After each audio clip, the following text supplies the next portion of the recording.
श्रावण महिन्यातला पहिला सोमवार. त्यानिमित्त आपण ऐकणार आहोत कहाणी सोमवारची, शिवामुठीची. आटपाट नगर होतं. तिथं एक राजा राहत असे.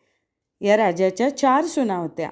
3 आवडत्या व 1 नावडती. आवडत्या सुनांचा तो चांगला प्रतिपाळ करी. नावडतीला जेवायला उष्टे, नेसायला जाडे भरडे, राहावयास गुरांचे बेडे दिले. गुराख्याचं काम दिलं. पुढे श्रावण मास आला. पहिल्या सोमवाराला ही रात्री गेली. नागकन्या देवकन्यांची भेट झाली. त्यांना विचारलं, बाई बाई कुठे जाता? महादेवाच्या देवळी जातो. शिवामुठी वाहतो. यानं काय होतं? भ्रताराची भक्ती होते. इच्छित कार्य तडीस जातं. मुलं बाळं होतात. नावडती माणसं आवडती होतात. वडील माणसांपासून सुखप्राप्ती होते. मग त्यांनी तिला विचारलं, तू कोणाची कोण? मी राजाची सून तुमच्याबरोबर येते.